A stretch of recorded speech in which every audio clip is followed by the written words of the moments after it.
Ang oras 7:33 at yan, may abang nga pala tayo ngayon.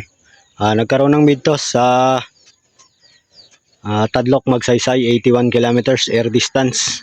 Isinabay nga natin yung dalawa nating CFC at dalawang 1 Oxy.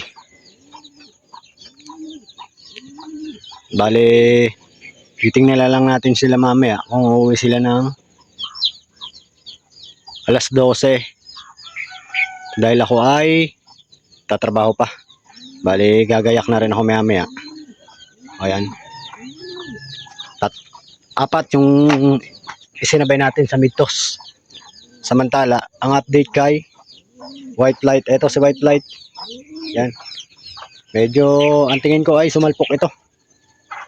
Dahil nung sinusubukan ko siya kagahapon, ay napansin ko na ubi talaga yung katawan niya. Tapos may tama siya sa bandang kabilang muka at leeg. At tingin ko sumalpok dahil medyo talagang bugbog yung laman ng kanyang pityo kabilang side. Samantala, ito yung ating isa na naiwalay na YB. Si Tres, yung itim. At yung blue bar naman natin na laging tumatakas, na nauna natin na suksukan, ay nandito siya. Yan. Batcher na. Sanay na yan, rumuronda na. Samantala yung isa naman, ang ka-nestmate niyan ay sinama ko na sa pagpapalabas kahapon. Ayun, nandun na siya sa puno. Diyan siya natulog kagabi. Kaya ako napapansin niya yan, oh. Mabuti naman at hindi siya lumayo. Diyan lang siya. Kahapon na umaga pa nasama sa bitaw at akala ko na wala na yung kagahapon. Diyan siguro siya natulog sa puno.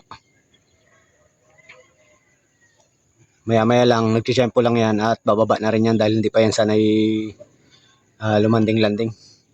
Rebecta sumama sa ronda kahapon.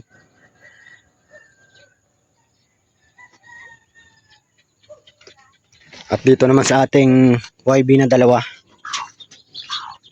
Yan, malalaki na. Yung dalawa nating YB. Grisel at saka blue bar ata ito. Ito yung magulang. At ito naman yung ating dalawang itlog nito. Yung magulang na ating mga blue bar. At ito, yung isa natin, na pairing na bago, ay isang itlog lang yung pinalimliman ko dyan para maging single nester sila. Isahan lang. At dito sa ating breeder na puti at itim. Yan. Isa lang rin yung pinalimliman natin dyan. Samantala, antabay lang tayo sa pawian ng ibon natin, 4. Mid-toss sa south. Paghahanda yon para sa second lap ng island to island race Semirara. Ayan, tawid dagat na po yun, Semirara. Second lap. Samantala ito si White Flight ay papahinga natin yan. At loobin na makarecover pa yung ating ibon na yan. Kaya tinatyaga ko na siyang subuan. Baga matuwing hapon lang dahil may trabaho tayo ay ginaganda na natin ang laman ng kanyang butse. Ayan, hanggang dito lang muna yung ating update sa ating mga ibon kay White Flight at sa ating sinabay sa mid-toss na 4 na ibon natin na pang south. I-release ko na.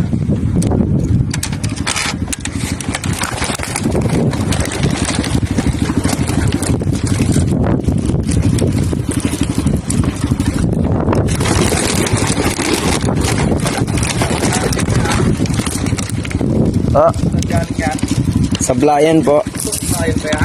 Apa.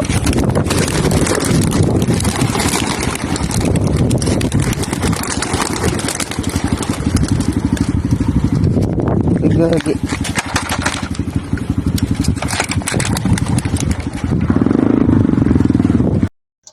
Ang oras, 12:45 mga kalapatids, at magpapakain muna tayo ng ibon natin. Dahil nga may bitaw tayo kaganina sa tadlok, pero inatras ng mas malapit. Hindi na pumasok sa mismong tadlok dahil nga umihip na yung malakas na hangin, amihan. At nahirapan ng kung sakali na ibibitaw pa sa tabi ng dagat. Kaya sa mas malapit ng konti lang ang bitaw ng ating ibon. Apat yung pinatos nga natin kasama sa pabitaw sa tadlok. 2 sepsi at 2 1-oxy. At tingnan natin mga kalapatids yung ating mga ibon. At ito nga kalapatids, yung ating white light. Lumalakas na siya dahil nakakadapo na siya. Ayan, medyo masakit-sakit ang katawan niyan dahil sumalpok. Sa tingin ko ay sumalpok dahil nga ang kanyang katawan, ube, ang kabilang muscle niya sa pityo. At yun sa may bandang mata niya sa kabila, may tama rin. At sinusubo-subukan nga natin yan para lumakas dahil ginawa niya yung parte niya para sa atin, para umuwi siya at alagaan naman natin siya ngayon. Yan. Sinusubukan natin yan tuwing hapon. At nag-stock tayo ng patuka. May tira pa sila yung mga beans. Ayan, at tingnan na nga natin. At ito pala. Yan. Yung isa nating ibon na nakagalabas kagahapon na YB. Ay, iba pala yan. Yan yung naronda na. Yung sanay na laging tumatakas dito sa ating viewing. Nandito siya kaganina. Sa baba. Wala na. Baka gumala na naman yon. At patukan muna tayo ng ating ibon. Nandito na pala sa loob yung ating YB na isa. Ayan, marunong na siya pumasok sa trapdoor. Yung isa nating YB. Balik kagahapon nga nakawala yan. Nung umaga, pinakawalan ko na sila. At nung hapon ay hindi ko na makita. Ang akala ko ay napalayo. Pero kaganinang maga nakita ko dyan sa puno. Baka sa may puno na ng akasya yan, natulog. Yan yung ating malaking landing board. Akasya. Ano siya? Maghapon. Hanggang ngayon tanghali. Ngayon lang siya nakapasok. Ang maganda ron ay marunong na siya pumasok sa trapping door. Samantala ito naman yung ating itim. Ayan o. Maagang winalay dahil nagitlog na magulang.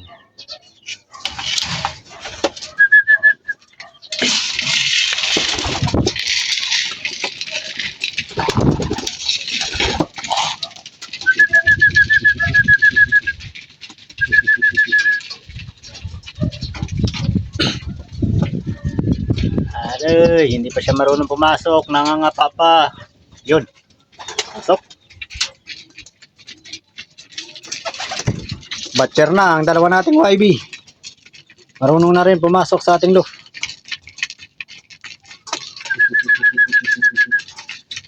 Hindi pa napasok yung isa natin. Tuka muna. Lumakas.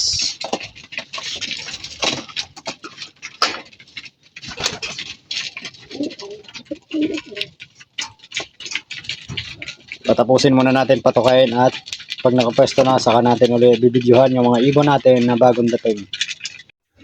At ito na nga mga kalapatids, ang ating sepsi. Isa natin. Bali 2 sepsi nga yan, yung ating training sa tadlok. Magsaysay. Ito yung isa natin. Bali 2 sepsi. At 2 1-oxy. Itong blue check. Yan yung nestmate ng ating white light. At itong si Bunso. 2 1-oxy.